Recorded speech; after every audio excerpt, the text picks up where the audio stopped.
and live on Facebook. It takes me a few minutes to make sure it's up and running. Do we want to do multiple participants can share simultaneously? It's not letting me connect to Facebook, right? I mean, it's not letting me connect. Shit. Oh no. It's not letting me push it live to Facebook. My Facebook account got hacked the other day, and so I had to change the passwords. Hang on a second. Oh no. That's okay. We're certainly not late or anything.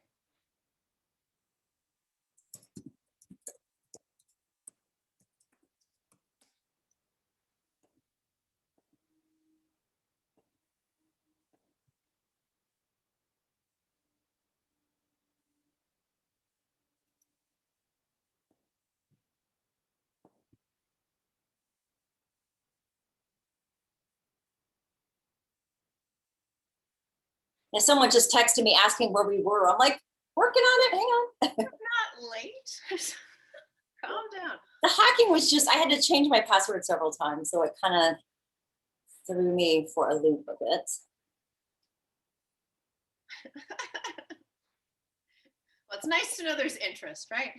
Hey, that's a good thing. I'll take it. Okay, it should be live. Let me sit back down and see if we're getting any feedback here.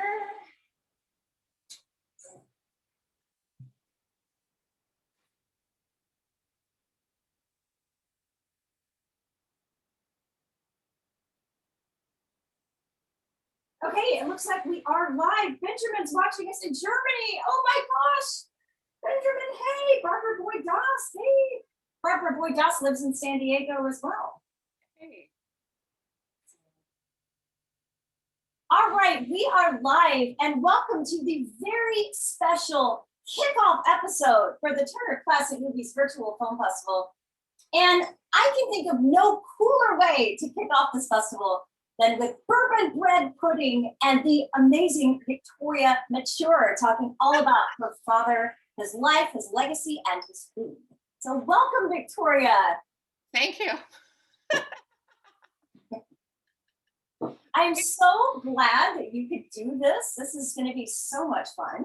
It's such a pleasure. Thank you so much for having me.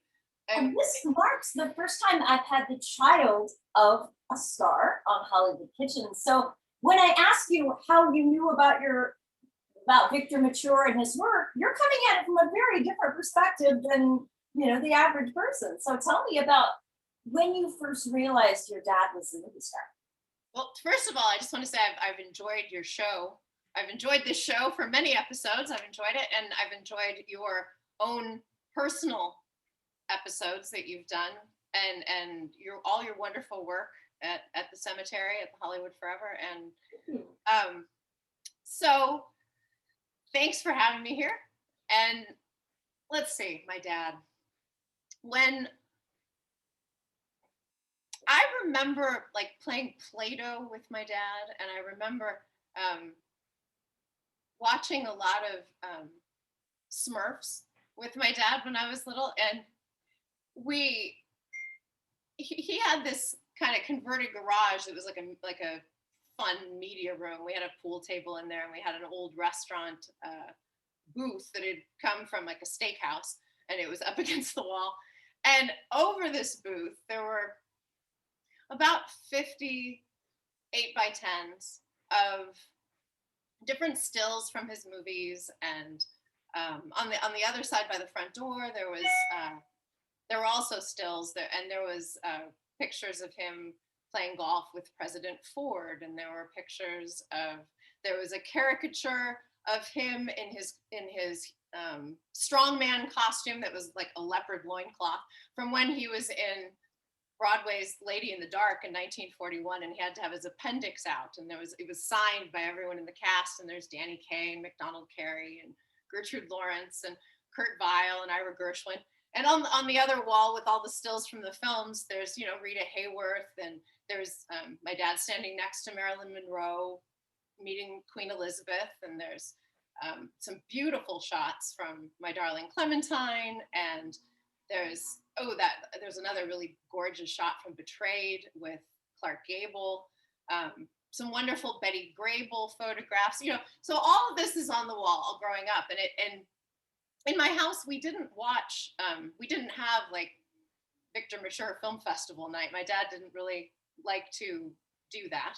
And he enjoyed watching newer films as well as classic films. But I mean, he did seek out things with Gene Hackman and Robert Duvall, and he loved like Al Pacino, and he enjoyed Burt Reynolds, and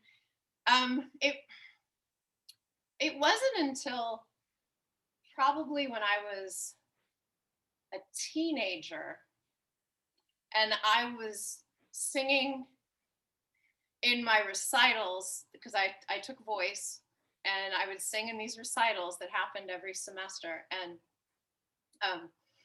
my dad would arrive in a limousine, and that didn't go over very well with the other students. So, and then I thought, and for him, it was just sort of, it wasn't like he took a limousine everywhere, but he thought, well, it's a special occasion. We should take a limousine.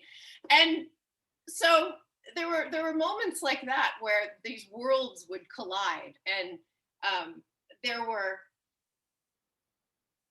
yeah. I mean, it was little things like that. It was kind of an evolution of me figuring out that, oh. And then we would go, I mean, the big one was that we would go out to someplace like El Torito's, because my dad would kind of go places that he thought maybe everyone wouldn't run into him, and he wouldn't have to talk to people, and he could just have a nice family meal. And we would be there at El Torito's, or we would be at the Marie Callender's, and people would come up to the table and they'd be like, oh, Victor, can I have a photograph? Oh, Victor. And then be like to my mom or me, oh, do you mind if I kiss your husband? Do you mind if I kiss your father? And I would always just be like, yes, no, you can't kiss. That's gotta be a little weird seeing that. Yeah, it's odd.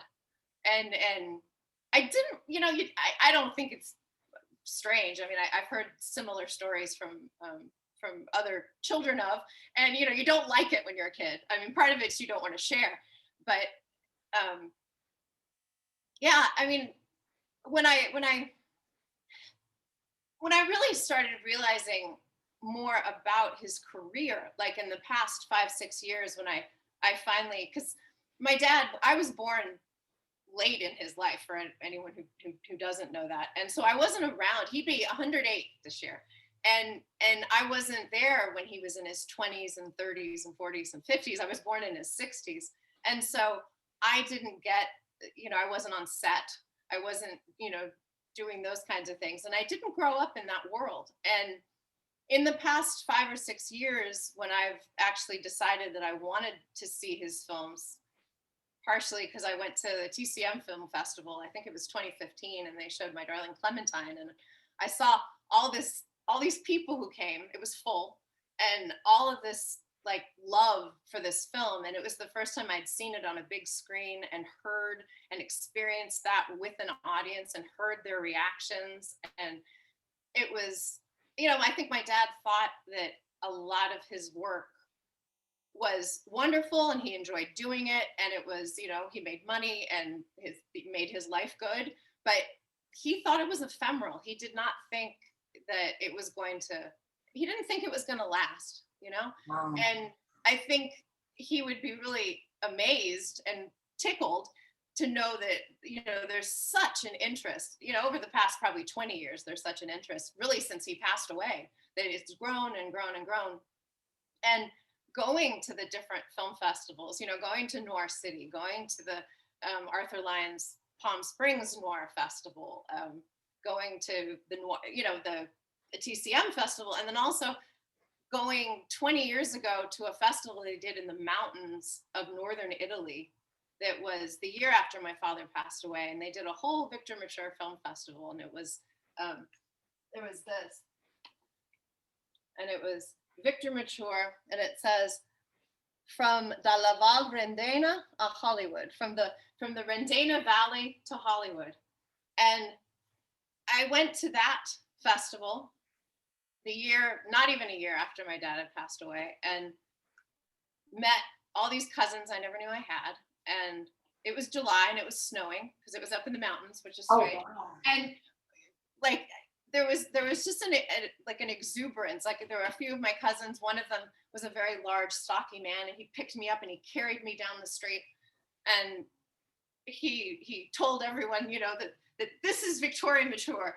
This is my cousin. This blah blah blah, and it was so sweet, And I met other cousins, and several of them, like Emilio, we became really really close friends, and I saw my dad on a big screen for the first time there, but that didn't really register as much as, being there and feeling the pride that that the people there had in my dad and his work, and how he had come from there in a time when economically it wasn't good, and his father had left and he'd come to eventually to Louisville, Kentucky, and he had forged a different life for himself. He was a knife grinder, and then he got into the refrigeration business and did really well with that. And so the fact that then there's that story, the sort of immigrant story coming to America,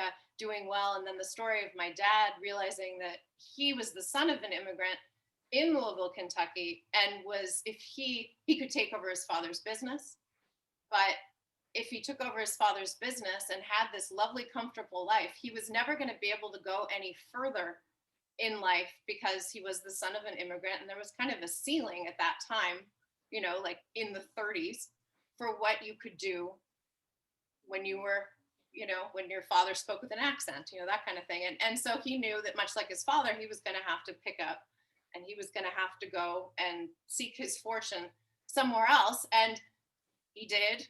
And he did, very well. He became the pride of Louisville. He became the pride again of northern Italy and Pinsolo, where his father had been born. And then I was there, which was sort of this kind of coming full circle of, it says in the book, from the Rendena Valley to Hollywood, and then it was like then I went back to the Rendena Valley. So it sort of made this huge, beautiful circle that, like, I think maybe who my dad was at the time when he was very popular in making his films, it was part of popular culture. And there wasn't, some of the movies are iconic, and they were extremely well received at the time and are very much remembered now. But there was a pop culture element to that. And when you see that legacy kind of endure, and you see how he lived his life and how he made people proud.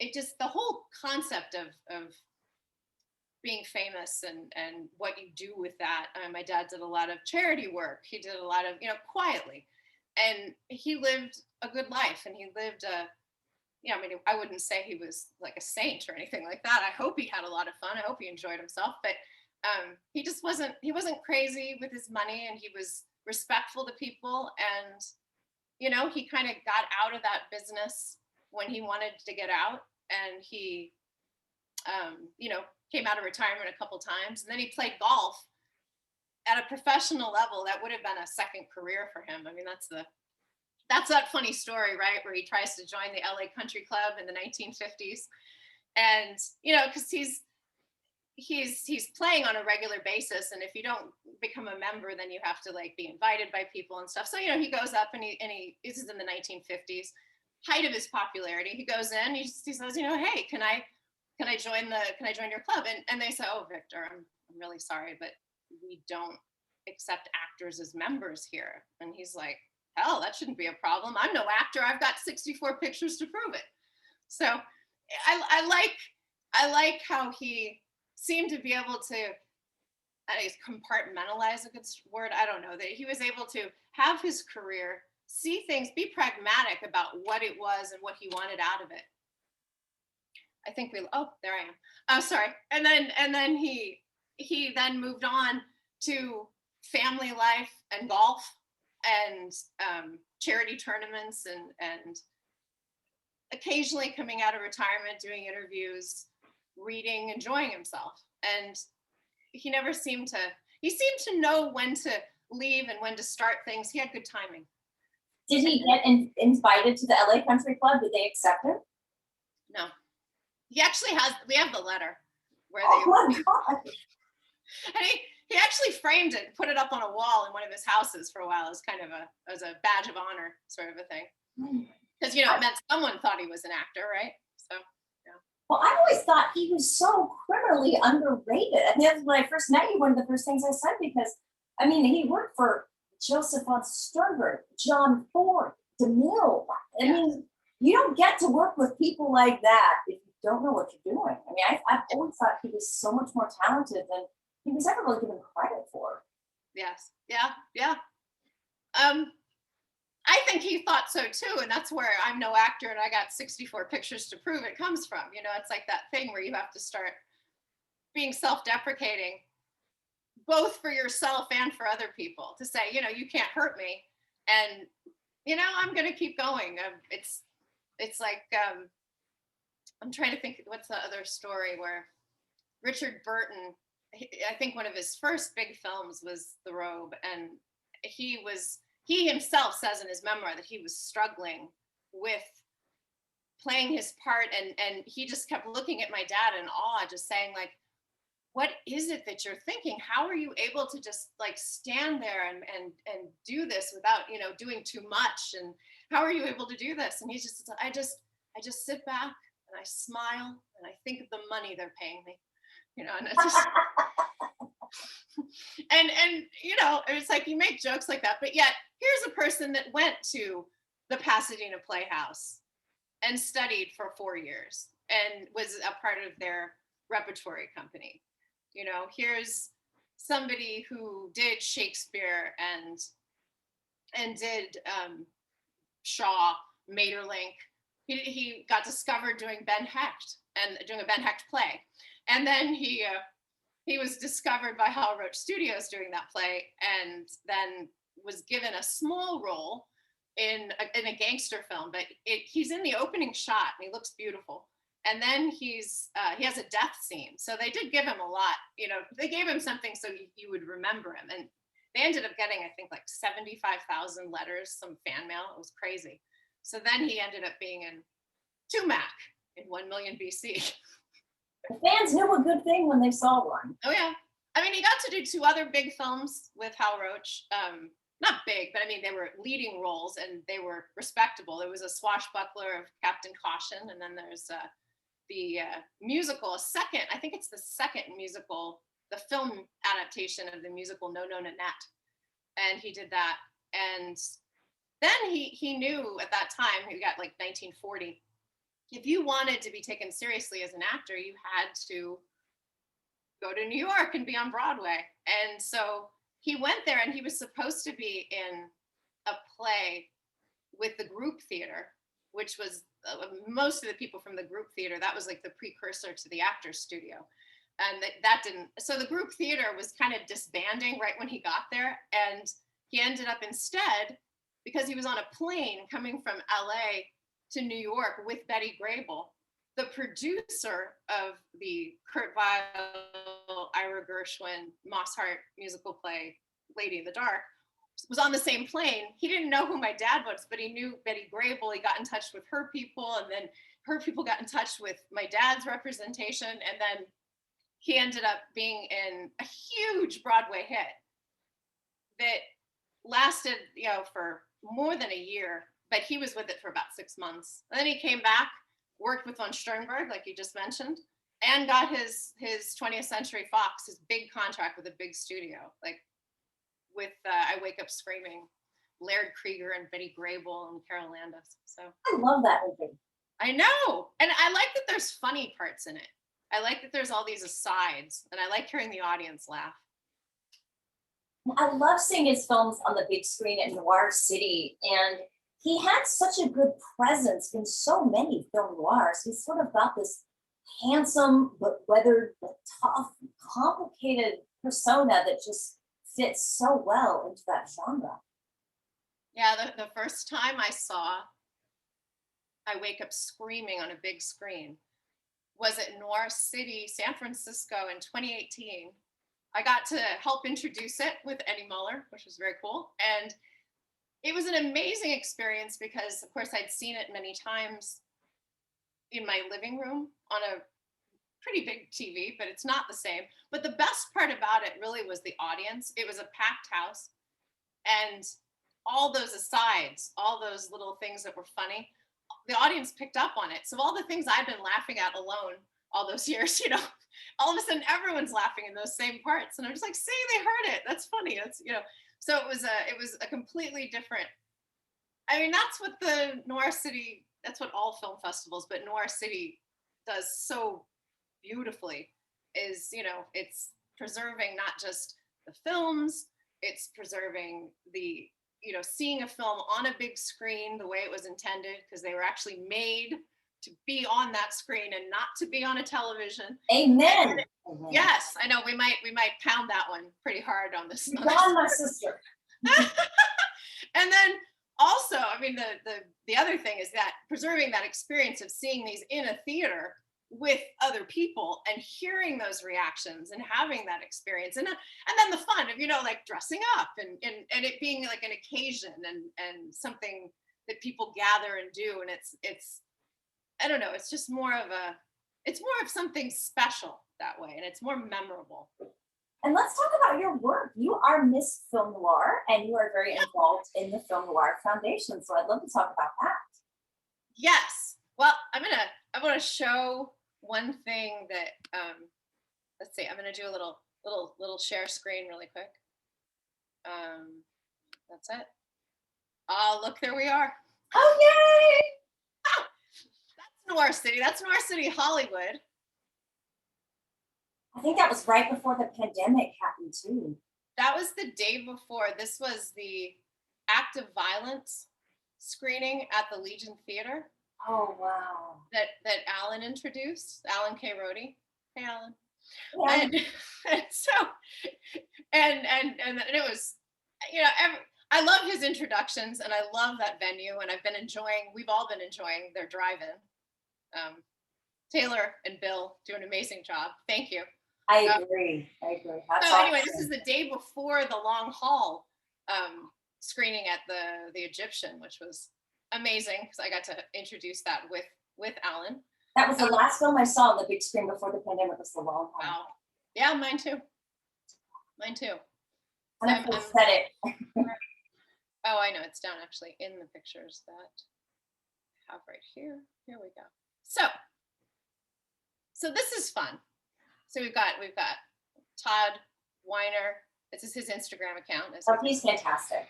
And I love him from the UCLA Film and Television Archive.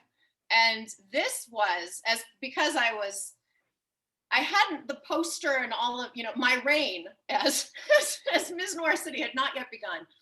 But I got to attend this screening, which was the very first screening of the restored version of El Vampiro Negro, and which is just it has nothing to do with a black vampire. It's a kind of proto-feminist take on Fritz Lang's M, in a nutshell. But it's a wonderful film, and there's even like some nightclub scenes in it, things like that. And it was a fascinating film, interesting, great to watch. I didn't really appreciate the level of work that had been done to restore it until afterwards, when they showed some before and after clips of what it used to look like and what it looked like after they put in like a year's worth of work.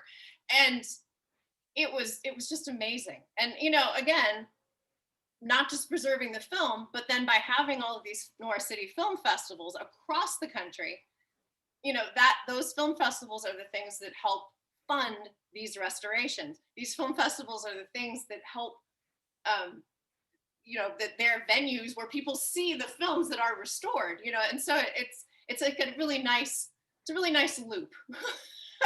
Oh, yeah. And it's just wonderful work. And again, seeing films on a big screen the way they were meant to be seen, not on a TV. So yeah, you can see. Here's Alan. Alan is here. Here we go. And then here's Eddie. Unfortunately, he ended up with kind of this sort of skeleton projection thing on his face. Here. I have it on my forehead. There's Todd. And this is everyone at Roundabout Entertainment. So it was a real privilege to do that. And the work, and well, I've got a few other pictures because I thought this was pretty fun. Let's see. Here is the wonderful and amazing Ann Hawkins, who does all the social media work for the North City Film Festival. She's got her cute little leopard coat there. We're in front of me. So there you I go. love it. I hope they extend your reign for a very long time because of the whole pandemic interruption. This is my favorite picture of Eddie and I from the film festival. It was the very last night. Thought that was pretty cool. Oh, But it's amazing. Just I've seen it now in San Francisco, and I've seen it, and you know the Hollywood one. I know you've volunteered with that, and you've done work with that for years, and it's just amazing the community that forms around that of artists and film lovers. And there was, in the San Francisco one, there were live performances every night. I sang about 4 or 5 times. There were other local people that did some amazing work, and I don't know, it was just, there were vendors, there were all sorts of people selling things that they made. Some of the most amazing stuff was people would see something in a film, and then 3 or 4 days later, they actually had the sewing chops to come back with whatever that was, like a leopard sort of muff, or one of those beautiful hoods. And they would just show up 2 days later with these accessories that you'd seen in the film from 2 days ago. So it's an amazing community. And this was the lovely Shauna from Fox and Doll, who did my makeup and hair every night. she's wonderful. And Oren from Relic Vintage, who dressed me, which was much appreciated. But yeah, I mean, it's just this, all the film festivals from, TCM and the Palm Springs Noir Festival, and and Noir City, they just do such wonderful work preserving these experiences, the big screen experience, the crowd experience. And it costs. I actually asked Eddie at one of the evenings at Noir City. I said, how much does it actually cost to restore these things? And he said between like $80,000 and $100,000. So you think that it's basically grants, and it's donations from the public, and it's the revenue made from the Noir City film festivals that are around the country that helps fund these projects. People are not there. No one's getting wealthy off of this type of thing. I mean, it's literally going back in and going back in and going back in. And I hear there's more Argentinian films possibly to come. So I heard Fernando Pena told Eddie that it was just the tip of the iceberg, and there was a lot more down in Argentina. So yes, I am just dying to see what else that country can yield for us. So that will be really fun. Now here's a picture from, this is 2017 at the Palm Springs Noir Festival. There's Monica Henried, the daughter of Boris Karloff. Whoa. And look, it's Alan again. And then there's Eddie. Awesome. And then let me see. This was cool too. I met Victoria Price, 2 Victorias. And then she did this. She put this on her Instagram. And she put the picture of our dads up above and our pictures down below. I thought that was really sweet. It's very cool. And then some other, here is, this man's from the Library of Congress with the nitrate print of Samson and Delilah that they showed at the TCM Festival in 2019. And Alan and I got to introduce it. And then this was wonderful. This was from the actual CinemaScope screening of The Robe. And here's Bob Coster. He's the son of Henry Coster. And here's the head of the Academy of Motion Picture Arts and Sciences, who's also Bailey. He's also a cinematographer, and he introduced the film, and it was a wonderful introduction, and it was just lovely. And yes, and we have Scott McGee. Yeah, what? And Scott McGee of Turner Classic. Yes, the wonderful Scott McGee. And that was fun. It was really fun to share that experience with all of them. But again, I'd never seen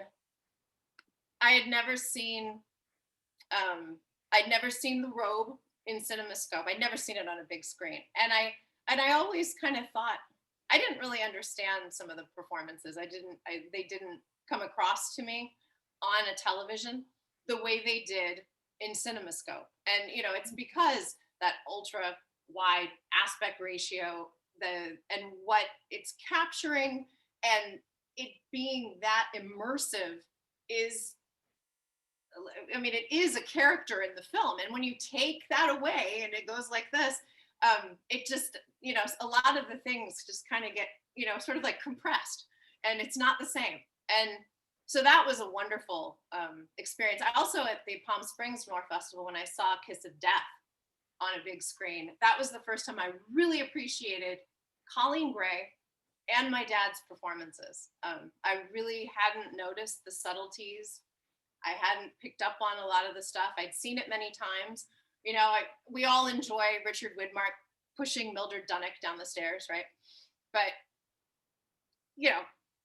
it just didn't like speak to me. And then when I saw it on the big screen, it was another movie. I mean, it was the same for me when I saw Casablanca on a big screen. When I actually saw Humphrey Bogart and Ingrid Bergman's performances big, I saw nuance that I'd never seen before on, the 8 million times that we'd seen it on TV, right? So it's important. Again, I probably said it more than enough times, that it's important to see these movies the way they were made to be seen on a big screen. Okay, I'm good. I agree with that 100,000%. I think that's one of the things I have missed most in this pandemic, because before the pandemic hit, all the time I'm at the Egyptian, UCLA Archive, the Legion. I mean, I was out and about all the time, and I can't believe I haven't seen something on a giant screen in a theater that wasn't a drive-in since the long haul last year. Yeah. I mean, I loved the last thing I saw at the Hollywood Legion drive-in, then Steamboat Bill Jr. with retro format. That was wonderful. Yes. That was so much fun, with Cliff, on the back of the truck playing the piano, and it was just great. So I didn't miss anything with that. I thought that was fantastic. Oh, it really was. It was so fun to kind of have him playing on a truck bed in a parking lot. It kind of felt like the spirit of the silent era, where you just cobble it together, put on a show, and just make it work regardless really of. Fun. Yes, that was really fun. Yeah, we were really thrilled with that one. So let's see. I was thinking about bread pudding. Bread pudding. So tell me about. Okay, so I found a couple of different Victor Mature recipes in different cookbooks, but this one was the one you wanted to make. So tell me about why you love this one. Well, actually, I'm gonna head back. Look, ooh, ooh, ooh, ooh. I'm proud of myself. It turned out well too. I tasted it. It was good. It wasn't, once I got the sauce on, once it cooled, put the sauce on, it wasn't dry. It was delicious, nice and custardy inside. It was a little touch and go. I know we both had our own journeys with the recipe. Very much so. It was a bit touch and go with the amount of bread. I think I got a little overzealous with my bread.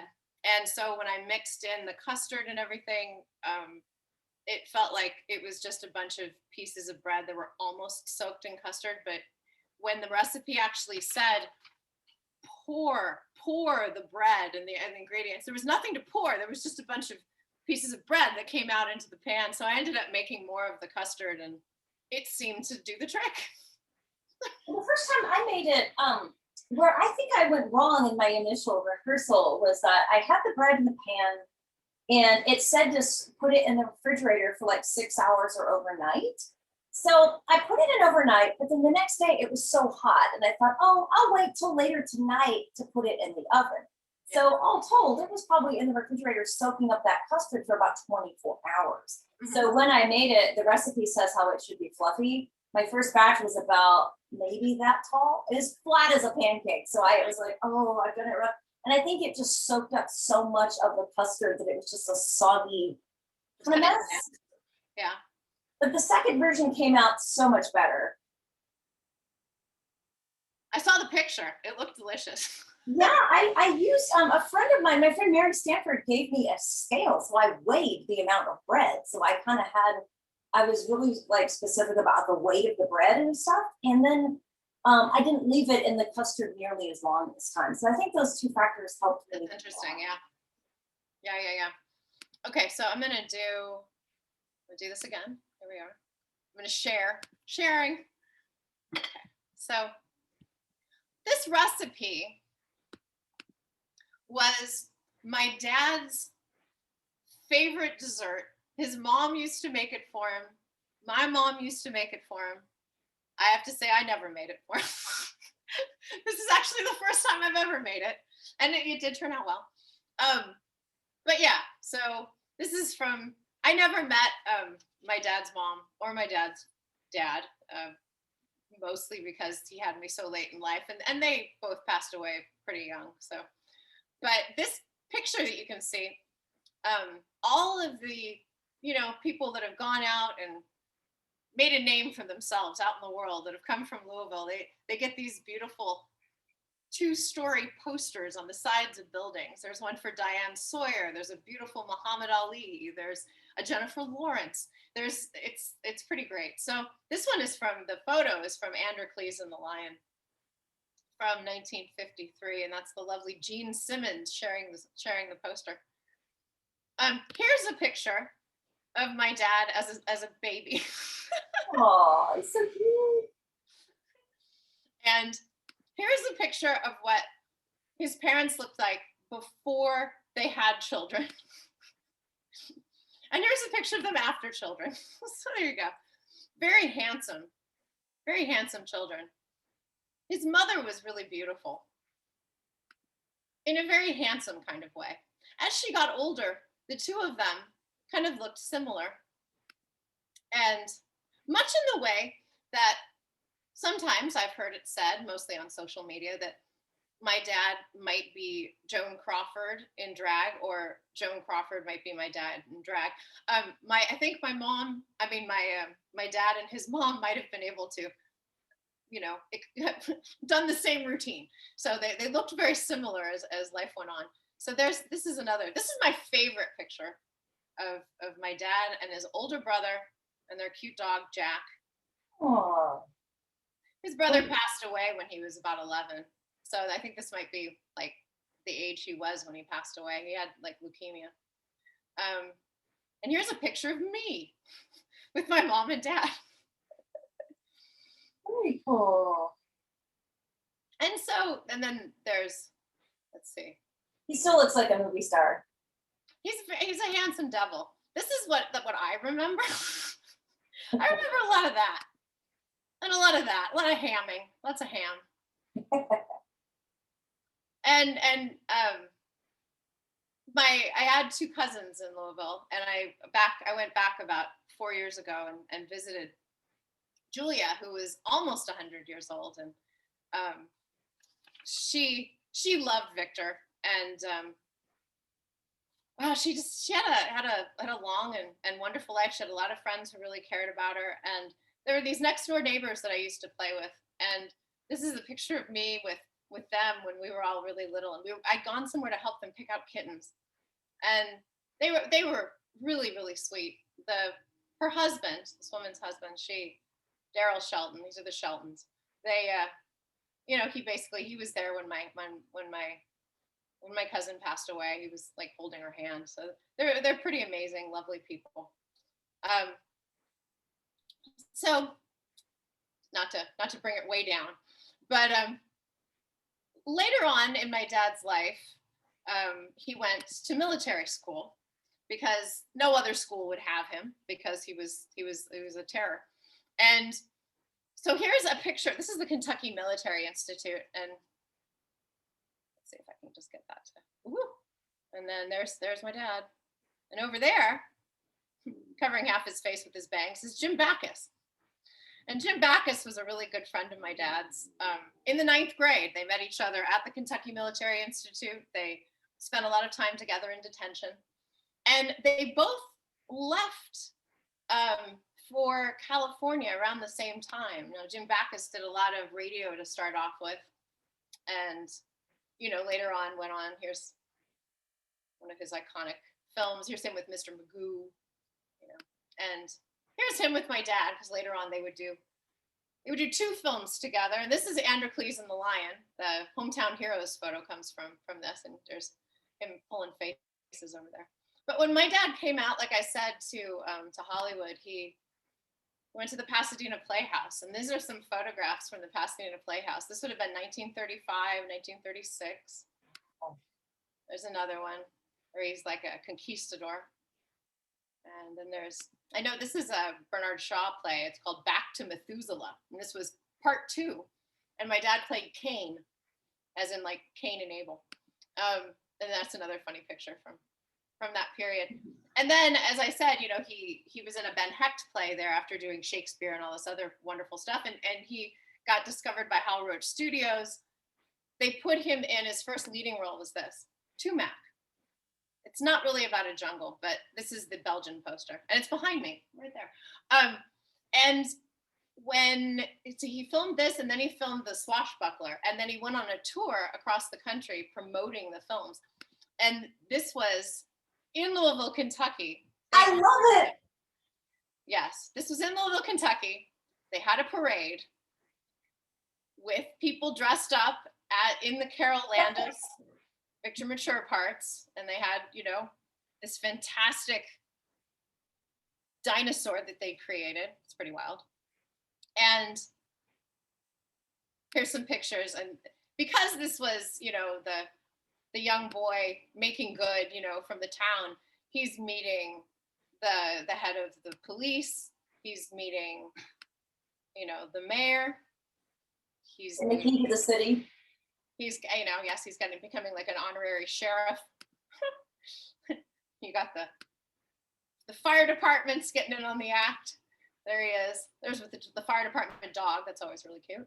And then you got,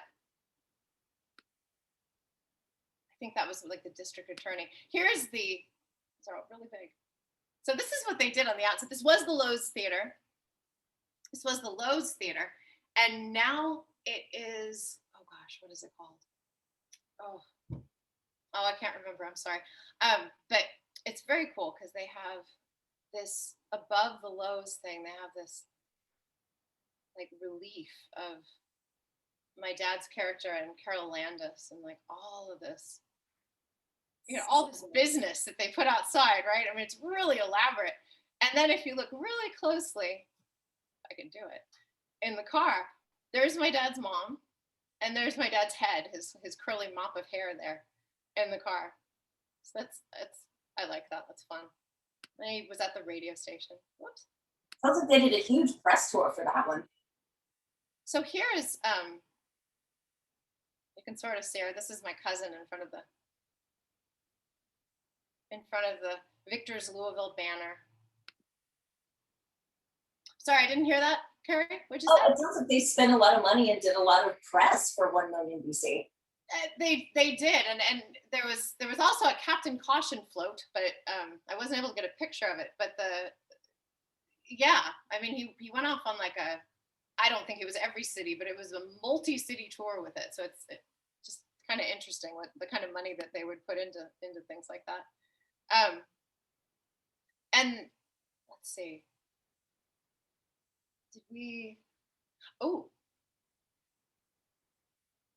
Let's see, where do we want to go from there? Okay, so I'm looking at, this is when he's on Broadway, Lady in the Dark, Gertrude Lawrence. And this is a really great shot of all of the musical numbers were dream sequences. And this is Liza Elliott, and this is her circus dream. And here's my dad as the strong man.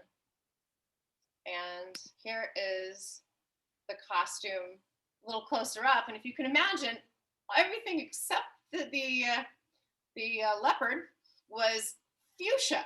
So it was a very bright circus dream. But the rest of the time, when there weren't dreams, he was wearing these beautiful, beautiful clothes.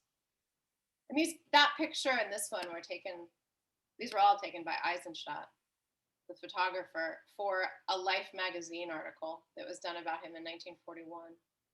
And after this, he got rave reviews, and here the Shanghai Jester, which just recently got bought by another company, and they say they're going to try to put something out. So I'm excited to see if they actually put out a Blu-ray. Oh, I would love to get that. Yeah, and then I Wake Up Screaming. That's his first 20th Century Fox big part. That's a really good film. I'm so glad to have seen that, The Egyptian. That I'm glad you saw it there. That's a really cool experience of doing that. Um, how did you get involved with classic film and being a historian the way you are? It, Oh, well, I first saw my first films on TV as a little girl, and they had the horror movie matinee every Sunday. And I was about 5 or 6, and I saw Bela Lugosi in Dracula, and that kind of sealed my fate in a lot of ways. I just was absolutely hooked. And every Sunday at 1, they'd show one of these movies. So if I didn't fight with my brother and behave myself all week, I'd get to see it. And then that's how I saw Frankenstein, Dracula, the Wolf Man. Just those were the gateway drug, as I think they probably are for a lot of people.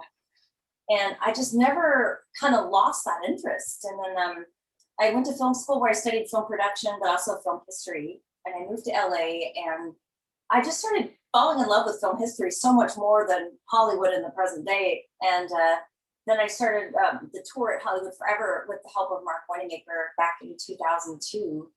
And yeah, I just think this history is so important, and it just informs so much. I always tell people, like, if they want to work in the industry, I always say you can't really know about storytelling and filmmaking in the present and the future unless you know about the past, because those are the building blocks, you know. yeah, yeah. And I started volunteering for the Film Noir Foundation around 2002.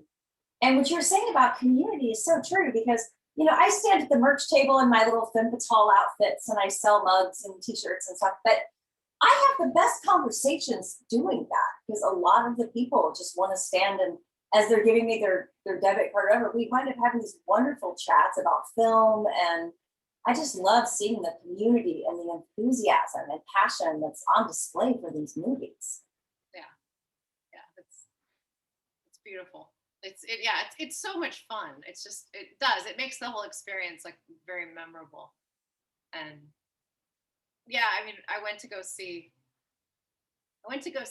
CoverGirl as part of the Noir City Festival, and I got to meet in there, and then I got to discuss it with Clu Gulger, and I met Ira Stephen Bear, who turned out to be a huge Victor Mature fan, and I used to watch Deep Space Nine with my dad, and then I decided, but I hadn't watched like the entire thing or anything like that, and so then I went and I watched it beginning to end.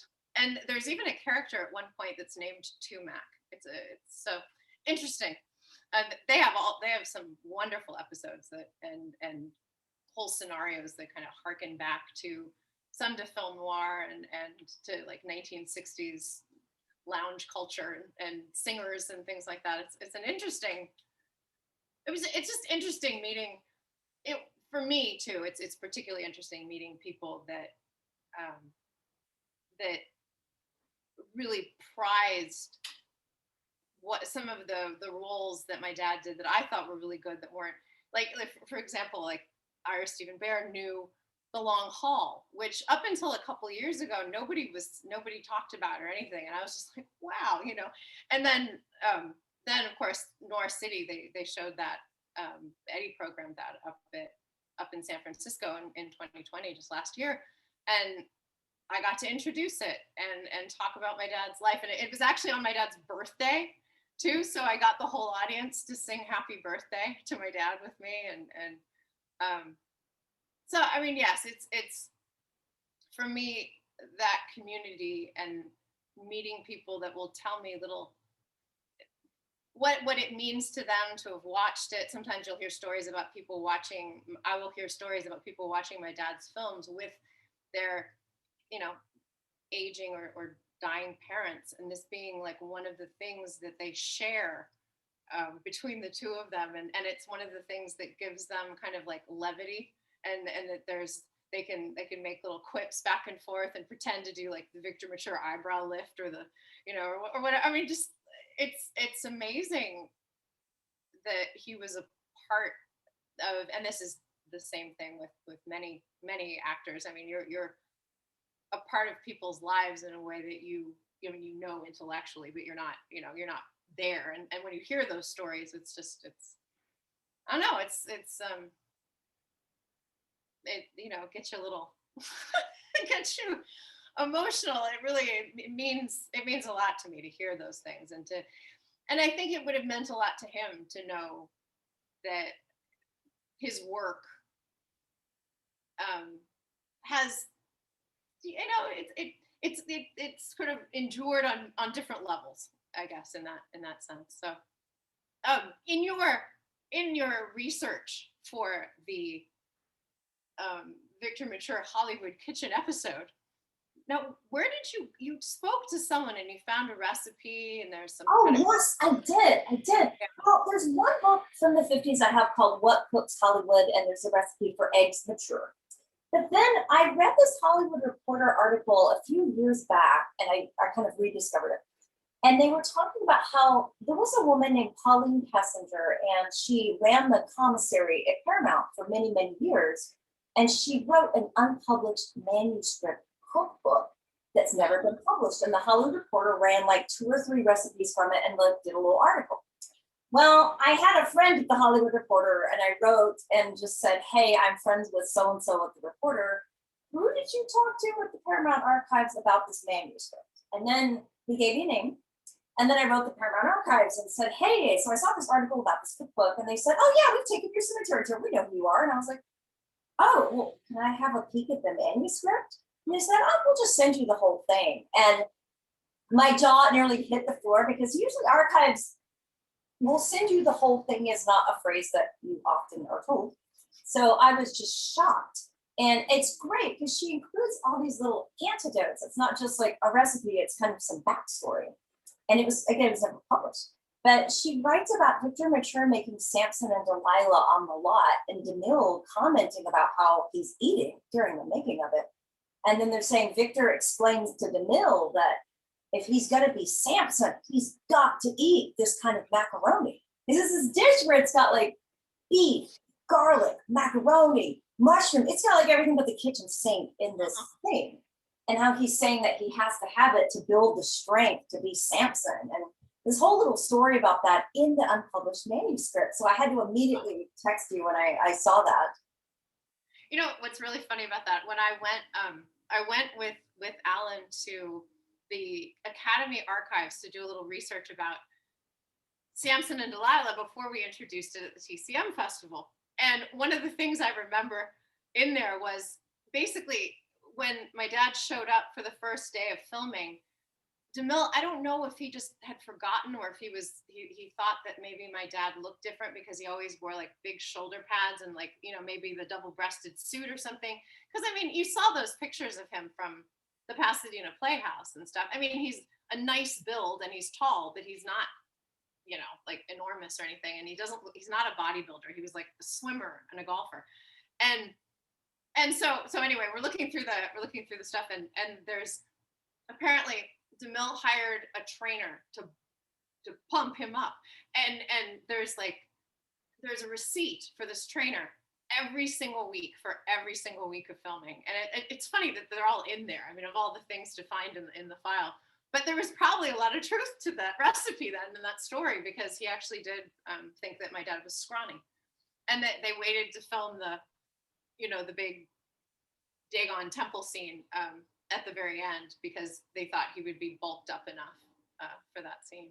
I love when you find a story like that and then you talk to someone and they can find a way to totally confirm the validity of that story. That's really cool. There's that picture, kind of famous thing of my dad pushing the temple. That there was a part of the publicity for Samson and Delilah. They commissioned, I think Paramount commissioned 10 painters to do different works of art based off of Samson and Delilah. And some people did things that looked very Renaissance.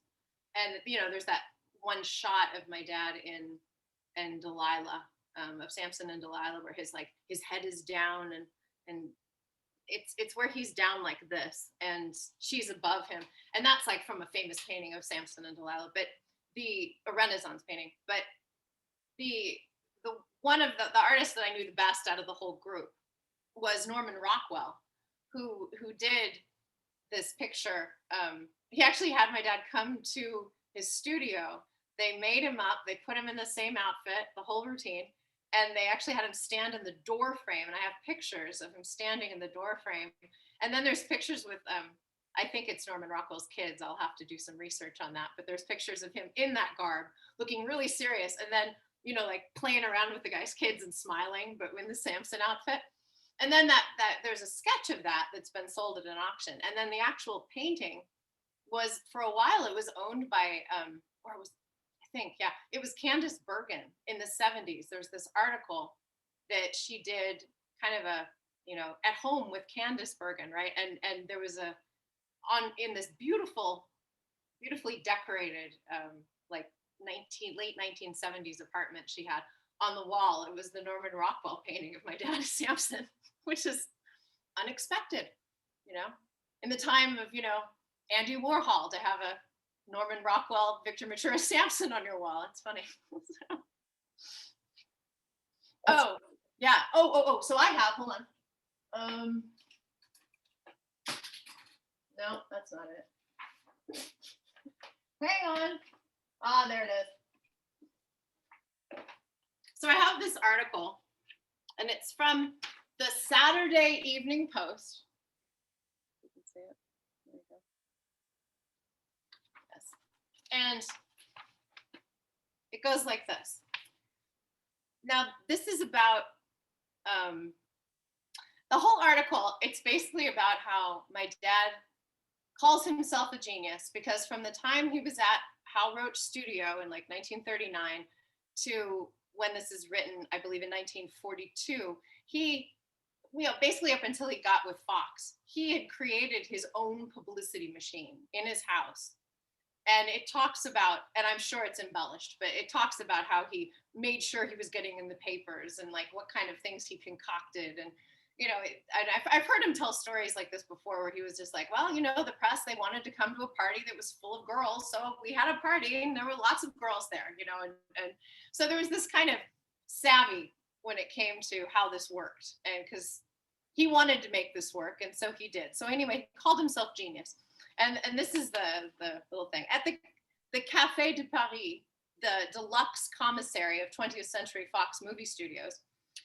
A beaming server named Emmett wanders among the picture stars at lunchtime, wheeling a silver perambulator of food and keeping the weather eye out for Victor Mature. When Emmett spies Mature, he rushes forward and cries out as loudly as proprieties permit, "Good morning, Mr. Genius. And what'll it be today, Mr. Genius?" So Mature pays Emmett $4 a week for this service, a reasonable enough fee for keeping the bigwigs reminded constantly that the mighty Mature is in their midst. So I thought that was a fun one. He was quite the marketeer. Apparently. Wow. And I kind of learned that recently, because like there's all these pictures of my dad with his dogs, and like I'll screen share and I'll show you dog pictures. But here we go. So there's all these pictures of my dad with dogs, and his dog was named, the one you see all the time, the boxer, was named Genius 2. And this is what I figured out, because apparently my dad is Genius 1. Of course. And his boxer is Genius 2. And this is Genius 2 as a baby. Oh my gosh. And this is Genius 2 as a strapping young man. Oh my gosh. And there's Genius 2 as kind of an adolescent. Oh, that is so cool. Here's Nikki, the German Shepherd and Genius. See, I only learned these names like after the fact. Like I'll get, sometimes I'll get a photograph that I'll get off of, eBay, or someone will send me something through, a lot of times they'll send me something through the victormature.net website, and Shannon at that website, and then she will send these things to me. Sometimes she shares things with me, I share things with her. But like a lot of times I learn these things because I'll look on the back of these photographs and it'll actually say what it is, because it's a press photo that's going to go to print, and it has to have, written on the back of it what it is. So when they print it correctly. And thank you for that, because I've learned a lot on the back of those photographs. It's pretty cool. So, because how am I supposed to know what happened in 1940s and 1950s? Now. So there's my dad and Genius. Some more Genius. So since we're talking about food, I thought I'd show a video of my dad as prey. So it is my dad being preyed upon by the animal kingdom. No, it's a series of videos from his films. Well, you'll see. Here we go. Tumak, son of Akova, begged for the right to his first kill. So we've got 1 million BC, 1940. Will you take me, Samson? I'll use you for lines, babe. I don't see any lions.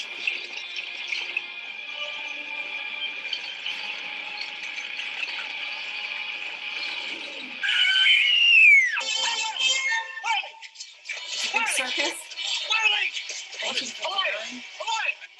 That's from Vincent Price. With red buttons. What do you think you're Safari. trying now, Brent? There's a line over your head. It's less than 20 feet away. You can't fool me with that old trick. Release the tigers! Jay Robinson. Features him.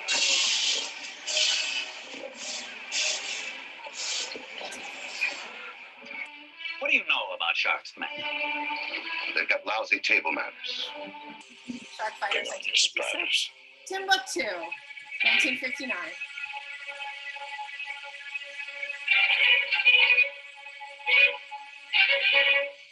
Genius, isn't it? You see, the cord is twisted in such a way that the weight of the tarantula will unwind it.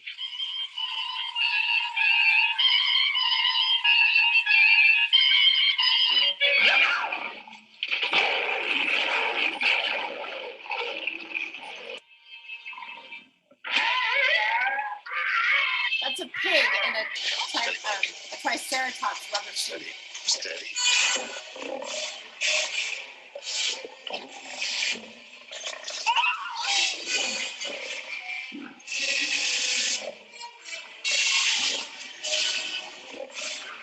Shark! It's a pack of sharks! A pack of them!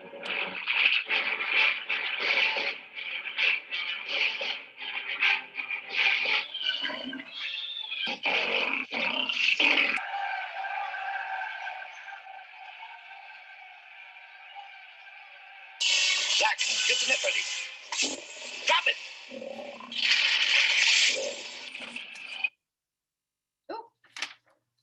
Oh no. Awesome. So it's interesting. Those are a couple of those are like the stunts and things that I would say went well for my dad. There were, yeah, in the 40s and 50s, sometimes he was asked by a number of directors to do stunts that would never be asked of anyone nowadays. And I'm part of that's because I think some of the directors came from like the Wild West silent era where people just were asked to do all sorts of things. And, and then I think because of unions and because of the, I don't know. I mean, I think the studios probably got very serious about not wanting to lose their investment, to be crass, that they wanted to, they didn't want to lose all the money on a movie by their star getting hurt or getting dead.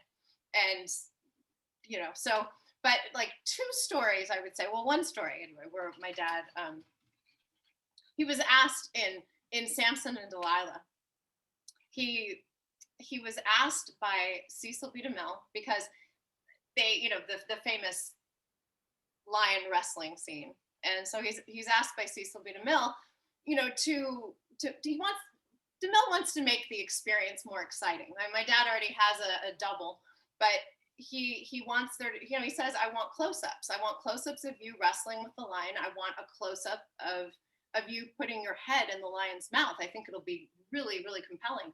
And my dad's like, no, I'm not going to do that. And then at this point, DeMille is kind of making fun of my dad in front of the crew. He's calling him a coward. And he's, laughing at him. He said, Victor, the lion is old. He doesn't even have any teeth. He'll be fine. Don't be such a sissy, And my dad's like, that's fine. But, I don't even want to be gummed to death. So there's that, And then there's another story that is loved by Alan and myself and Dennis Bartok. It was when my dad was in the movie Safari, and he was filming in Africa. It's 1956. He's filming in Africa.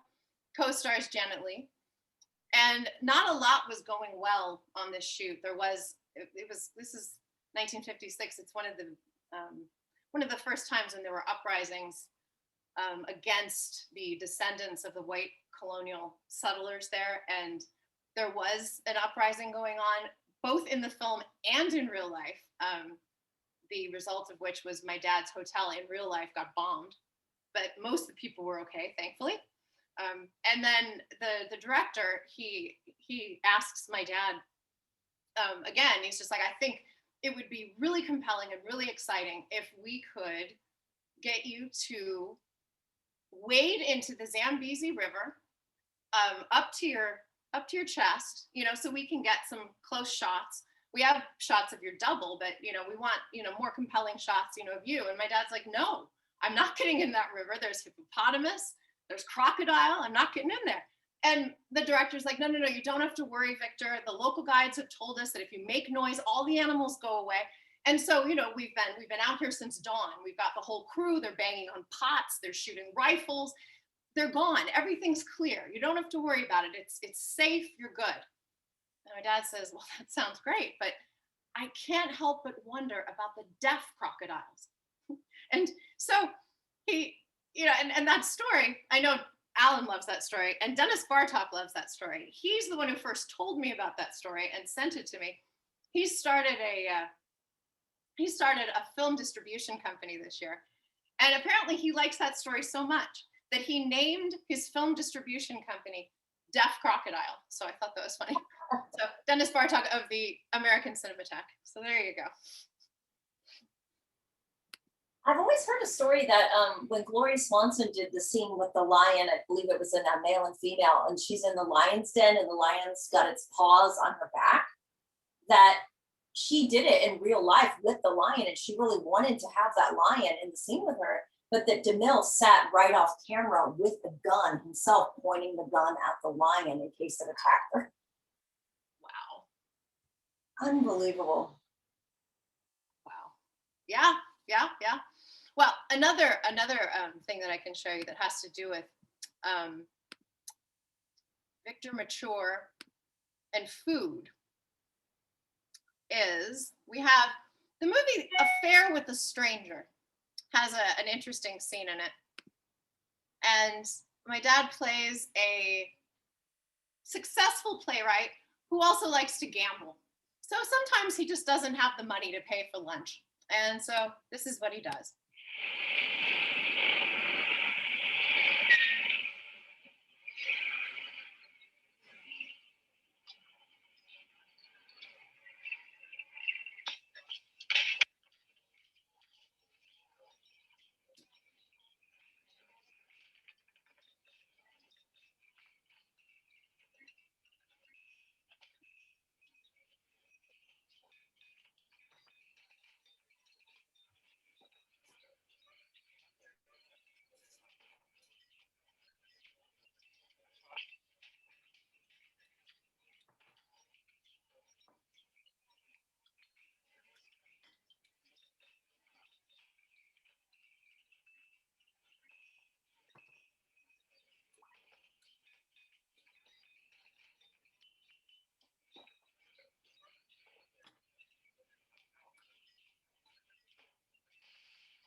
So I've got my automat soup in my Noir City mug.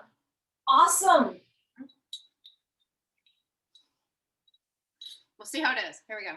Okay. Mine's a little waterier than I was hoping. Here.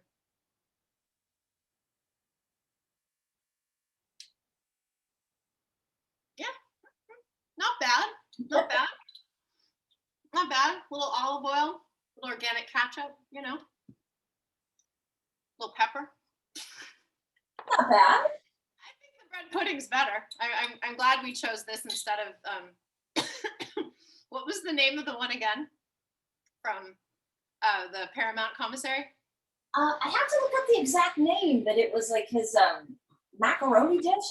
I'll post it and text you after this is over. But it was this really dense, big macaroni recipe. Mm-mm-mm. And then there's Eggs Mature from the book What Cooks Hollywood as well. Eggs Mature. Yeah, I know that one. Oh, My dad would cook. Yeah, well, it's a little on the acid side, the automat soup. Sorry. But my dad would cook eggs. He would fry bologna. He would fry Spam. He would make really good French toast. And he made SOS, which we thought about making, right? Shinola on a shingle. we did talk about this, yes. Yes. And you know, he learned how to make all that, and his sort of affinity for eating all of that came from his time in the military, right? Mm. And he joined the Coast Guard in 1942. He got to do, like we said, he got to do I Wake Up Screaming, right? And that was wonderful. There it is. Beautiful shots from I Wake Up Screaming. Then he got to do 4 light, fun musicals, 2 with Betty Grable, 1 with Rita Hayworth. I like Footlight Serenade. That's fun. And 7 Days Leave. He dances in 7 Days Leave. It was your ball. But then it's a good one. It's fun. It's a fun show. Actually the interesting thing about that one, if you kind of go in, it is a pop culture 1942 pop culture extravaganza. So you know, you've got literally the Great Gildersleeve as a character. You've got Maype Cortez, which is one of my dad's love interests. You have Ginny Sims, who had her own show for a long time. Freddie Martin, Les Brown, and his band of renown. I think it's before then. Yeah, and I was thinking there was another. Oh yeah, these Lynn, Royce, and Vanya. Oh my God, the dancing between the 3 of them is hilarious. It's comedy ballroom dance. I don't know if you've seen it, but if you are interested in some comedy ballroom dance from 1942, it is hilarious. So anyway, so my dad joined the Coast Guard in 1942. He served 3 tours. His first one was on the Storis, which patrolled the waters up by Greenland and kept the Germans from establishing weather stations there. And he got some shrapnel in his knee up there. Before he left, here he is with Rita Hayworth, looking lovely in uniform. And here are the 2 of them at the Stork Club. They look so gorgeous together. I maintain that she could have been much happier with him than she was with Orson. Yeah, I think so. I mean, I think at least in that time of life for Orson Welles, I think she was someone it seemed that he wanted to possess, but then not spend time with. Yeah. Yeah, and I think she really needed someone to spend time with her, you know, like, and, you know, perhaps she needed that to an extreme, but I think it's something, you know, we all sort of want that from our relationships, to actually spend time with the people that we're with. They had fun though at the Hollywood Canteen. She was part of his magic show, right? I think so, until Harry Cohn put a stop to it because it's something about her. He was like sawing her a few too many times. Harry Cohn just couldn't stand her, you know, being with anybody, so he kind of had to. Ah. But they made a gorgeous couple though for while they were together. So here's my dad shaking hands with Cecil B. DeMille in uniform there. And ooh, there I am again. And my dad's second tour was with the Tars and Spars. It was a war bond variety show tour that traveled the United States, basically selling war bonds, raising money for the war effort. And there were several people. My dad was the master of ceremonies for this because apparently he was the most famous one who was a performer in the Coast Guard. So he was the master of ceremonies for all of it, all the way around. And then some of the people in the show, one woman who he was in the show with had actually been at Pasadena Playhouse with him. And another person that was in the show had been an understudy on Broadway for Alfred Drake and some of the other male cast members in Oklahoma. So there were other musicians that had played in swing bands all across the country that were in that group. So it was a pretty fun. It sounds like a pretty great show. I have a program that I finally found off of eBay, and I'm also going to have the privilege, if all goes well in the world, as we know, that I'm going to have the privilege of going to the Great Lakes. There's going to be a reunion for people that have been on the Storis and on 2 other ships. And I'm going to represent my dad, but apparently I'm also somewhat representing World War II, like World War II veterans, because there aren't any left that served. And so I'm looking forward to that. It should be there. The historian from the Coast Guard is going to be out there doing oral histories, because there's a famous voyage that the Storis took long after my dad's time, that it went through the Northwest Passage. So they're going to be taking oral histories from the different sailors regarding that, which is cool. So I'm thrilled to be invited to that. And speaking of the Hollywood Canteen, there's Betty Davis and Bob Hope, and Marlena Dietrich is sort of covered over here. I'll move her over. There she is. And then there's my dad and Henry Fonda, mature Henry Fonda under the arm of Betty Davis at the Hollywood Canteen.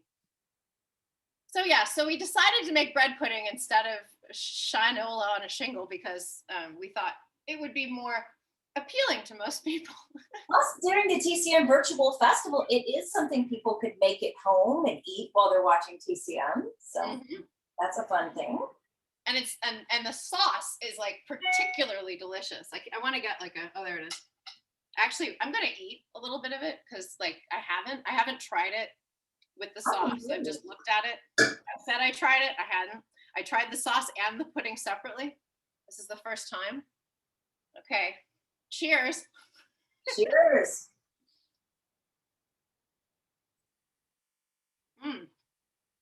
Okay. Now I have to, couple of things. This recipe comes from a Louisville bakery called the Blue Dog Bakery that I went to several times when I went back to visit my cousin.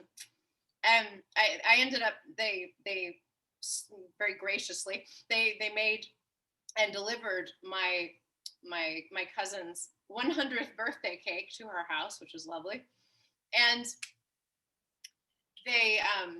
it's just wonderful. It's a European style bakery and cafe. But the bread that is in this is from our local European bakery and cafe in San Diego, Bread and Sea, which is wonderful. They support all sorts of arts endeavors here in San Diego. And Charles Kaufman is the owner, lovely man, film buff. He's also, went to film school, so there he is. And I have to say, Beth Accomando of Film Geek San Diego told me that I needed to put a whole shot of bourbon into the pudding, because she said that the 1 teaspoon that they were asking for was just sad. So Beth Accomando, Film Geeks, thank you. It's worth it. It tastes like bourbon. Very much so. It's very boozy and gooey and delicious. How much bourbon? I forgot now. How much bourbon did we put into the sauce? I put a half cup in the sauce. Okay. Yeah, so I'm not really sure. It tasted pretty boozy without the sauce, and now it's really boozy. Mm-hmm. But like in a sweet boozy way, not so tangy or anything. Mm. I use white bread for mine, but I think the next time I do this, and there will be next time, I'm going to do what you did and find a local European style bakery, because I bet having that quality of bread would really up the ante. No, I'm not sure. like, because I used bread that it was a French batar bread, and it has a lot of crust, which on the, like the inside and the top and the middle, it's softened, and it's definitely softened with the heated sauce, but the pieces on the side are kind of crunchy. So I think maybe something with less of a, that could be my error, or it could have been an error of choosing the wrong kind of bread. I don't know. But all the rest of it tastes delicious.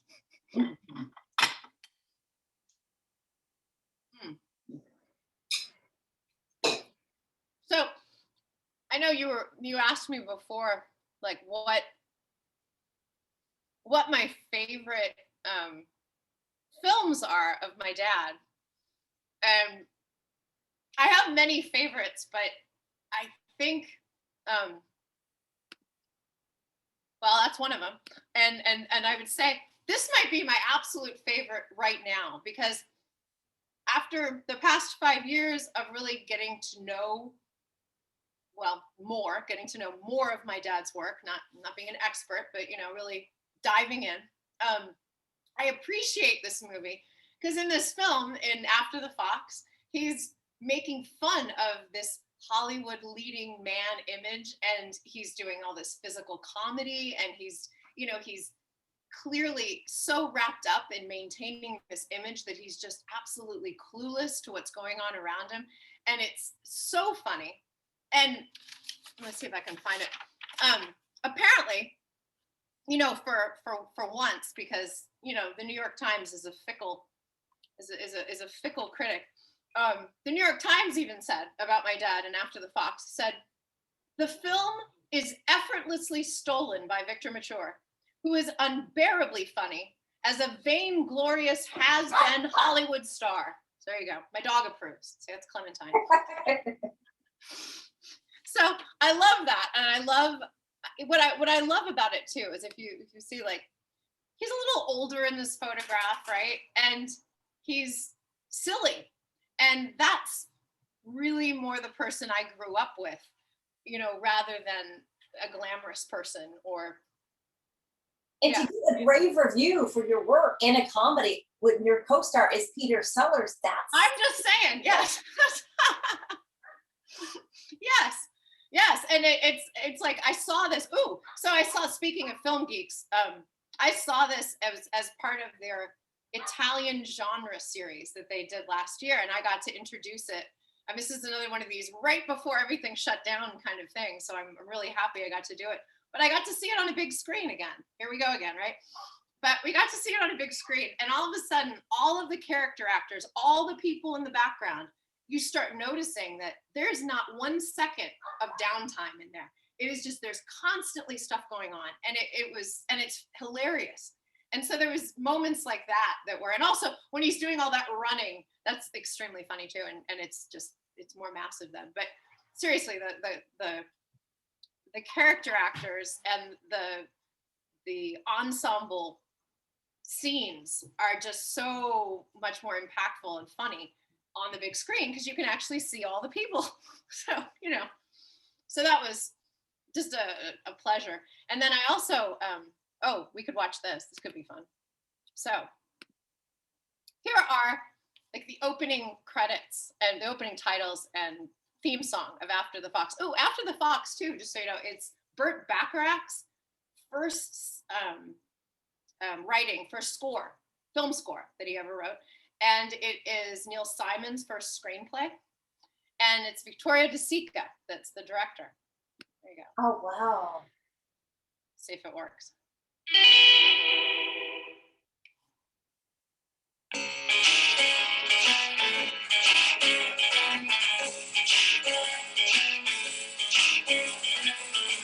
Mr. Fox, I am the fox. Who are you? I am me. Who is me? Me is a thief. You've been your mother beast. So after the fox, after the fox, up to the hunt with chains and locks. So after the fox, someone is always chasing after the fox. So that's like really fun. The BFI put out a Blu-ray of After the Fox last fall, and there's a great interview with Britt Eklund on there, who's still very much alive and kicking and performing. She occasionally we have occasional exchanges on Twitter, which is fun. And she was Peter Sellers' wife at the time of this movie, but she plays his sister, which is, a little odd. The other thing I got to do, we were talking about the Egyptian. I got to see the 50th anniversary of Head, the monkey's head, at the Egyptian a couple years ago. I with Alan and with Pete, my fiance, and Mickey Dolenz and Mike Nesmith were there, and Andrew Sandoval was there, and Davy Jones' daughter was there. And it was really lovely because I got to meet Mike Nesmith before the screening, and he was telling me all about how he had cold called my dad to be in the film, which is hilarious. I think I have, yeah. And he also tells that, he likes to tell that story. And he tells that story in his book, Infinite Tuesday, which I thought was great. And he signed the book for me. Oh, And cool.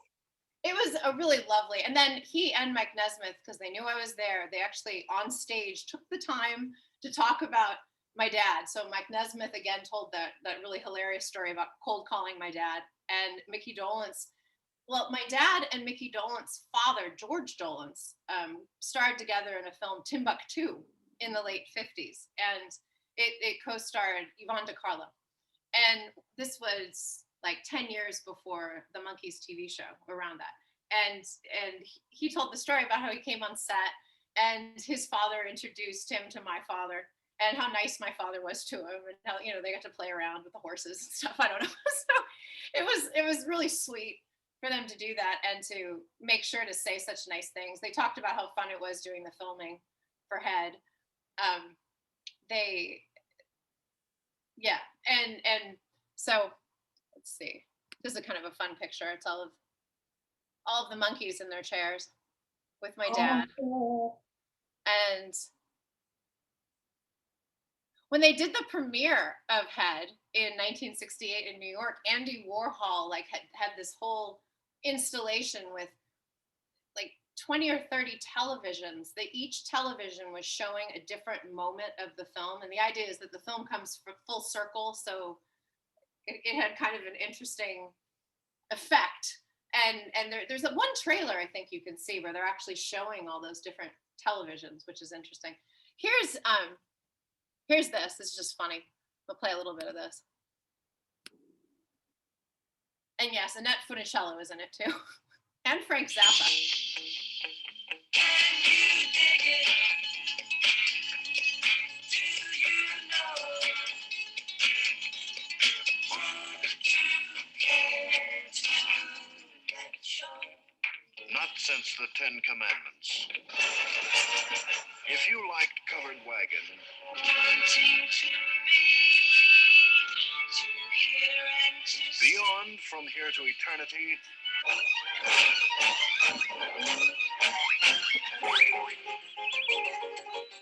can't be the Marx Brothers, they're too young. Columbia Pictures presents The Monkees. Mickey, Davy, Mike, that's right, Ed. What's it all about? Only Victor Mature's hairdresser knows for sure. Are you kidding? So my dad plays the Big Vic in that film, and he represents the Victor Record Company. And you notice all those film references that they had in the trailer, that it was also about the end of the studio system. And it's kind of interesting because a lot of the Monkees and Head and all that, and the group that worked on that's what made Easy Rider and a lot of those films possible later on. And people don't usually associate that very much. Here's a picture of my dad as the Big Vic, because he literally was a giant. Oops. And then this is my other picture. I don't know if you notice, there's a similarity between that one and the other one. And this is because the director of the Muppet movie was also the director of most of the Monkees TV series. So they made a specific reference to Head in the Muppet movie 10 years later, which I thought was really fun.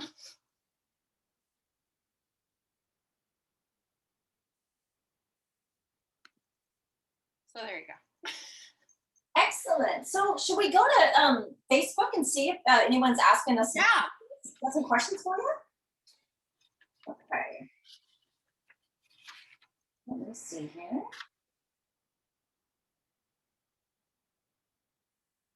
Just a sec. I'm gonna eat bread pudding. Oh, My hands are full of the sauce now. They're very sticky. actually, Danny Miller is saying After the Fox is on Amazon for free right now, and he's going to watch it this weekend. On a big screen. Big screen is best. Absolutely. Enjoy it. Oh my God, that's such a funny movie.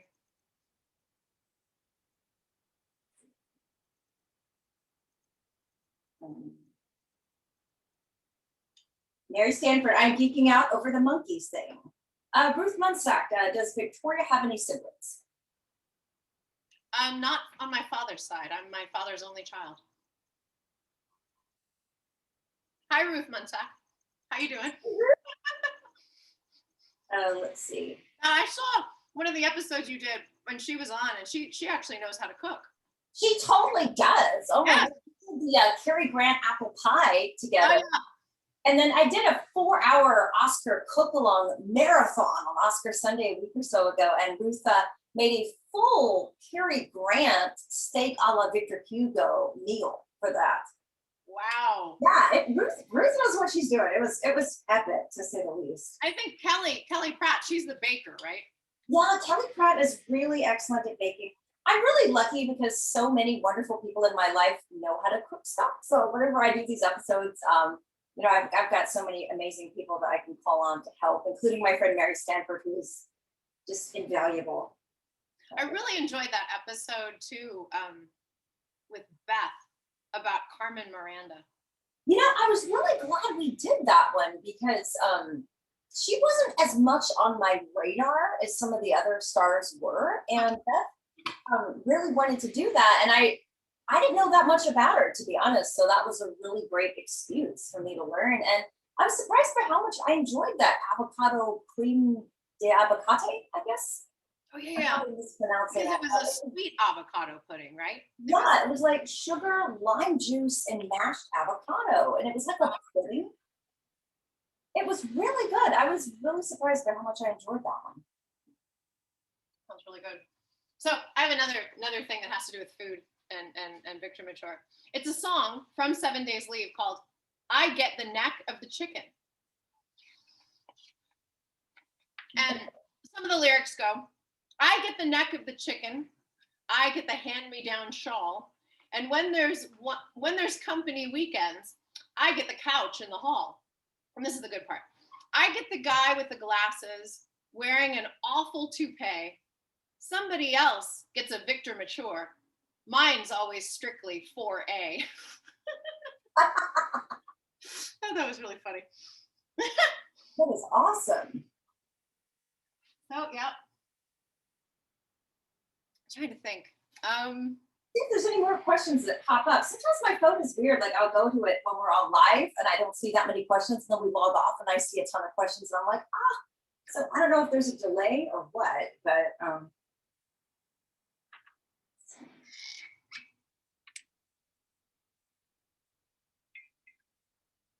did your dad, Danny Miller is asking, did your dad keep a lot of the memorabilia from his films, posters and other items? No. No, I did not. We have some costumes, and I have a shirt that I wear sometimes that's it's from Western Costume. It's from the film China Doll, and it's got the flying tigers patch on the side, and it's like Air Force military scratchy wool, very warm. It's a real cool shirt. I've worn it since high school. And then there's a few other costumes we have, and I have a couple of swords and things, but they weren't from his films. They were, for some reason, he ended up with them. I'm trying to think, what else does he have? Well, I mean, we do have a miniature from all the miniature work that Cecil B. DeMille did for Samson and Delilah. We have a miniature Dagon from the actual thing. So he's been sitting on our mantle for a long time at my parents' house. He's always been there. And I think at one point my dad actually carved himself an Oscar, which I thought was funny, or what looks like an Oscar out of wood. But we're not sure about that. It's what it looks like. I'm not sure. I didn't ask my dad at the time. Where is it at right now? Oh, it's at my where my mom lives and where I grew up, in that house. So yeah. Oh, wow. Where all of that is. I'm trying to think, what else did he? Victor Mature, Claire Dane, who works at the Academy, would like to know, does Victor Mature have a favorite director? A favorite director? He had it. I mean, I think he really enjoyed working with John Ford. I think John Ford gave him a chance after World War II and after all the musicals to finally show what he could do in that part of Doc Holliday. I don't think Ford is like a picnic to work with. I think everyone has stories about Ford, regarding how he would kind of pick someone and kind of grind them down. But he was very nice to my dad for the most part. They didn't have a lot of. I think my dad was not Ford's first choice for the film. Daryl Zanuck really wanted him to play the part. He thought my dad would be really, really good in that part. And so eventually Ford said, okay. And Ford, I think, was very pleasantly surprised at how hard my dad worked. And when my dad got sick, he ended up in Ford's house. I mean, they were all living on location in Monument Valley. And I think, I'm not sure what kind of house he was living in, but he stayed with him until he got better. My dad liked him a lot because he knew what he wanted. And in that sense, it was clear and good leadership in that sense, maybe not in all senses. I know he really enjoyed working with Robert Wise on Something for the Birds. It's a kind of a little known comedy that they made in 1952, and they made Something for the Birds in 1952. It didn't really get much of a release. It didn't get much of anything because the studio suddenly thought, this is the time, when CinemaScope is coming out and all the studios are trying to combat television and trying to get people to come out to theaters and spend money because they're staying at home on their couches. And they didn't think people were going to come out and see it, so they didn't put the publicity machine behind it. But from my conversation when I met Patricia Neal, she said she had a wonderful time working on that film. She really enjoyed working with my father. She enjoyed working with Robert Wise. For her, she had come off that long relationship and it had ended, and she'd lost like 20 pounds. And her experience with Robert Wise, and I hear this in general, her experience with him, it was almost like she was finally able to get confidence in herself and her career again. And right after that film, she was starring on Broadway. Right after that film, my dad was, in the robe and the CinemaScope. So I haven't heard anyone say anything bad about Robert Wise. He's like just a great, he knew, he was clear, he knew what he wanted. He was always respectful of everyone on set. I think those are definitely two favorites. I'm trying to think. Did you have a favorite leading lady? Because in prepping for this episode, I sort of made a list of all of the actresses, the major ones that he worked with, and it is a very impressive roster of ladies. Yeah. I mean, I know that he loved working with Betty Grable. They never had a romance of any kind, but he really loved. She always was sunny.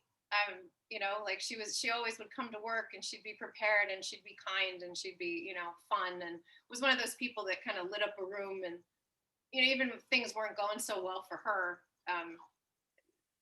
she always was really professional and really kind. and he really liked that. He introduced her to Harry James. But yeah, and with Rita Hayworth, he was with Rita Hayworth. I think they got together, during the filming of My Gal Sal, and they lived together for about, I think, 8 months or a year. Really, it wasn't that long. I know they were engaged, and then their breakup was while he was on the Storis, patrolling the waters around Greenland. So that was kind of sad.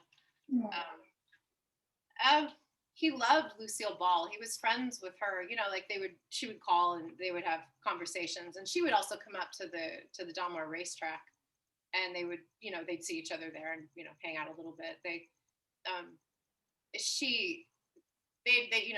did the movie early on in 1942, The 7 Days Leave, and then they would make another film in 1949 with Jacques Tourneur, Easy Living. And I'm thinking Easy Rider. It's like, no, it's Easy Living. So with Easy Living, she had been having some trouble career-wise and things like that, and she said that he was very kind and listened and tried to help and things like that, and they remained friends for a long time. There was no romance there or anything, but he enjoyed working with Esther Williams as well for $1 Million Mermaid. She's an amazing athlete, so that was interesting.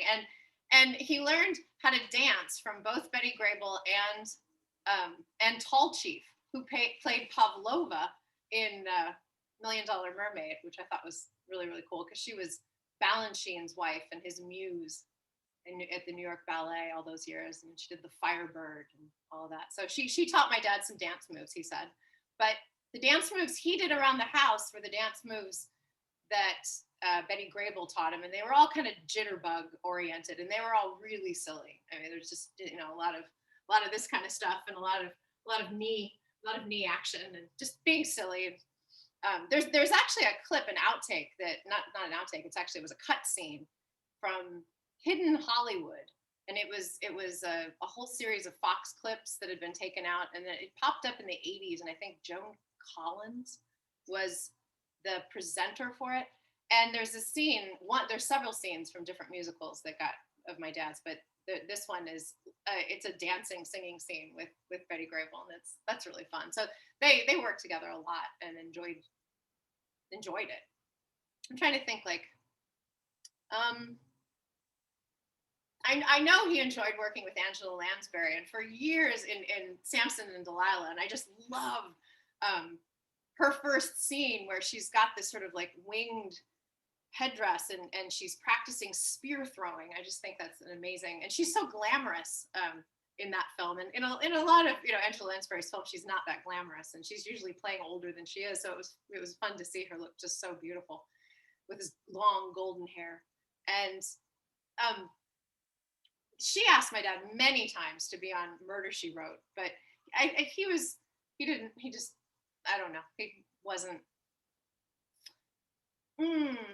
I don't know if he was not comfortable looking older on camera, or if the entire thing of what he knew he had to do to prepare and do it and do a good job and all of that, if he just didn't feel like he was up to it. I don't know, but he didn't do it. He loved her, but he did not do that. She did a great interview with Leonard and Jesse Malton a while back, not so long. And it's one of the few times I've heard her talking about the filming of Samson and Delilah. She talked about working with my dad and how much she enjoyed working with him, and how kind of nobody really took it that seriously, because, Cecil B. DeMille is known for spectacle and very well-researched, set design and costumes and things like that. But he's not well known for putting that kind of effort into his scripts. So I think there was always this kind of, it was painful, some of the dialogue in the film. Yeah, it's basically you pay for the spectacle when you go to the movie. Yes, I mean, it's like, well, it's like the Marvel films or things like that. A lot of those, I mean, they were that type of film of their day. The Sword and Sandals were the superhero films of their day, and you didn't go to see them for method acting. And if you wanted that, you would go see A Hatful of Rain or something like that, which is amazing. You know what? Actually, I saw Don Murray do a Q&A recently, and it was actually in Foster Hirsch's class in Brooklyn College, and it was amazing. He's 91, and he's just like, he could recall everything and without any trouble or anything, and he's just a lovely looking 91-year-old too. He must have lived well. He did it was a really interesting interview. So if anyone wants to interview that man, please do it. He's 91 and he's all there. You know what stays with me is a lot of the interviews that I've seen at the American Cinematheque, UCLA Archive, Noir City, other places. One thing that a lot of the classic Hollywood film actors often say is, we were just making a movie. I didn't know what was gonna think. To them, it was just, they're doing their job, they're doing their craft, but they didn't have any idea, at least most of them, that 50, 60, 80, 90, 100 years down the road, that we would be still watching it, that it would still be so artistically and culturally relevant, that it would have such a fan base. I just don't think most of them had any idea that that would come to pass. No. And it's interesting because my dad is so well known now, really, because of the Sword and Sandal films more than anything else. And he made a certain amount of them, but he made way more, like between the Westerns and the noirs and the musicals and some of the social commentary films. And then, like After the Fox and Head later on, and made a lot more of those. I think part of that is because, for over 40 years, either The Robe or Samson and Delilah was shown around the world on TVs at like Easter and Christmas. And there's still places where they still show it in South America and in Spain and in Italy. And because I see tweets after the holidays, and I see them in Spanish, and they're from Chile or from Argentina, so like for 40 years, this is kind of like in the background in someone's living room, and then someone says, "Oh, look, it's Victor Mature doing his holy look again," something like that. And there was a tweet that I saw that was sent to me that was really interesting, where someone said, "Before I went to Noir City, I never knew that your dad could do subtle, introspective kind of acting. I always just thought of him in the Sword and Sandal films." Now, where I don't think that's entirely fair, because I think there's some really good acting in The Robe, but fine. And he said once he saw these noirs at Noir City, he had a totally different perspective on this actor. And this is another thing that Noir City does, that TCM does, that the Palm Springs Noir Festival does, Film Geeks. When you actually get to see multiple examples of what actors and what directors can do, you get a real picture of who they are, rather than, like my dad, that guy in the background on the TV for like, the last 20 years, 40 years that people are kind of sick of, or, and, you think about Robert Wise and all like the different kinds of films he made. You might, just seen Sound of Music and think that's the only film he ever did. And then you're like, wait, he also made West Side Story? You mean he made Odds Against Tomorrow? You mean he made, it's same with my dad, it's like, oh, you mean he actually made a noir? He made a Western? So it's interesting and important that these film festivals exist and are supported and go on, because, it keeps the true memory of the directors, of the actors, of the experience of seeing film, of the experience of seeing a film on a big screen. It keeps all of this alive and authentic and truthful, so yeah. Well, I have to say, this has been a real pleasure. It has. I've had such a good time hanging out with you in the rehearsal and tonight. This has been a blast. Thank you so much for sharing your memories, sharing Victor with all of us, and thank you for everything that you do to keep film noir and the legacy of these movies alive. Well, I thank you. I thank you for the show and all you do and all the tours you give and the wonderful historian that you are. Thank you for all this work that you do. And And it's really been a privilege learning from you and learning from Eddie and learning from Alan and learning from Foster and learning from watching the movies and actually getting to know my dad through watching the movies, because I didn't know him as a young man. So it's a beautiful thing to get to know your parent after they're gone. Yeah, it's lovely. So I'm going to say cheers. Cheers. I'm going to have some fine Louisville, Kentucky bourbon. Excellent. Cheers. Well, good night, and thank you so much again for joining us. Oh, it was so much fun. Thank you, Carrie, for inviting me, and thanks everyone for watching. Thank you very much. Thank you.